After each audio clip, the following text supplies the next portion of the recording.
ইউরোপের সকল দেশ, এশিয়ার অধিকাংশ দেশ এখন তারা চায় যে একটা সমঝোতা চুক্তি হোক, কারণ তেলের দামও কিন্তু এই সমঝোতা চুক্তি হবে বলে কমছে। ফলে যখন নাকি একটা স্বস্তি, এই স্বস্তিকে তারা স্থায়ী রূপ দিতে চায়। তারা আর চায় না যে আর যুদ্ধ বাঁধুক। আর যুদ্ধ যদি না হয় তাহলে নেতানিয়াহু নাই। নেতানিয়াহুর বিপদ ঘনিয়ে আসছে। মোটামুটি এটা পরিষ্কার হচ্ছে যে আমেরিকা এবং ইরানের মধ্যে যখনই সমঝোতা চুক্তি স্বাক্ষরিত হবে, সাথে সাথেই কিন্তু নেতানিয়াহু শেষ।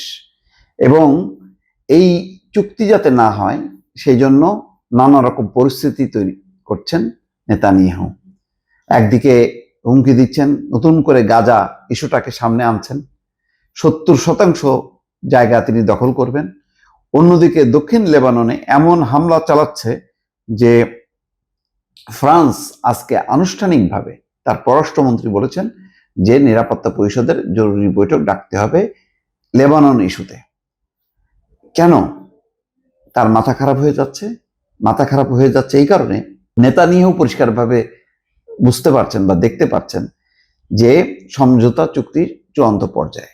যদিও শুক্রবার যে গোপন বৈঠকে ট্রাম্প এখনো সিগন্যাল দেয়নি, বলছে যে আরেকটু শর্ত কঠোর করতে চান, কিন্তু একটা চূড়ান্ত পর্যায়ে চলে আসছে। চূড়ান্ত পর্যায়ে আসার আরেকটা কারণ হলো যে উপসাগরীয় 8টি দেশ ইরানের সাথে এখন একমত যে না, আর মধ্যপ্রাচ্যে ইরানে অভিযান চালানো যাবে না, শান্তির পথে যেতে হবে, পারমাণবিক কর্মসূচি নিয়ে আলোচনা চলবে, কিন্তু যুদ্ধ চলবে না, হরমুজ প্রণালী দিয়ে জাহাজ চলাচল করবে। ইরান রাজি হয়ে গেছে।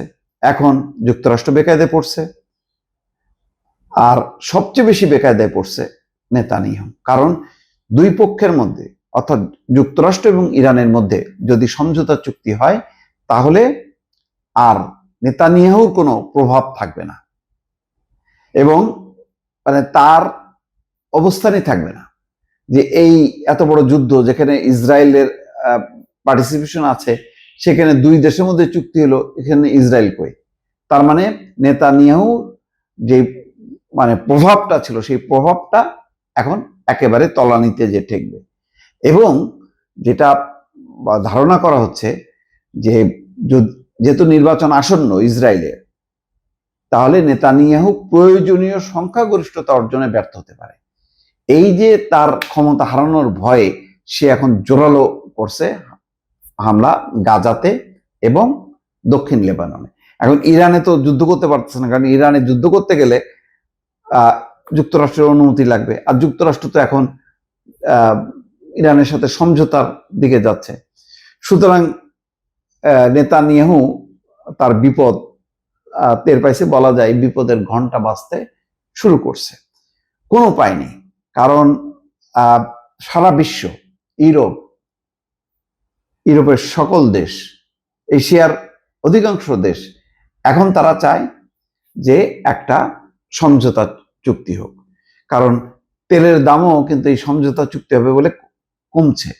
ফলে যখন নাকি একটা স্বস্তি, এই স্বস্তিকে তারা স্থায়ী রূপ দিতে চায়। তারা আর চায় না যে আর যুদ্ধ বাঁধুক। আর যুদ্ধ যদি না হয় তাহলে নেতানিয়াহু নাই, মানে যুদ্ধ নাই, নেতানিয়াহু নাই। আভ্যন্তরীণভাবে সে যে ক্রাইসিসের মধ্যে পড়বে, যে তাহলে ইসরায়েলের দাম কোথায় থাকলো? সব তো ইরান আর যুক্তরাষ্ট্রের মধ্যে হচ্ছে। তো সেই কারণে সে হামলা বাড়ায় পরিস্থিতি মানে জটিল করার চেষ্টা করছে শেষ মুহূর্তে। যদিও আন্তর্জাতিক মহল মনে করেন যে নেতানিয়াহুর এই অপতৎপরতা বা অপকৌশল কাজে দেবে না। শেষ পর্যন্ত নেতানিয়াহু খালি হাতে বিদায় হবেন, আর ট্রাম্প হয়তো কিছু তার থলিতে কিছু জিনিস থাকবে, সেটা নিয়ে তিনি মানে বাজাইতে থাকবেন, বলতে থাকবেন যে এই যুদ্ধে আমি জিতেছি।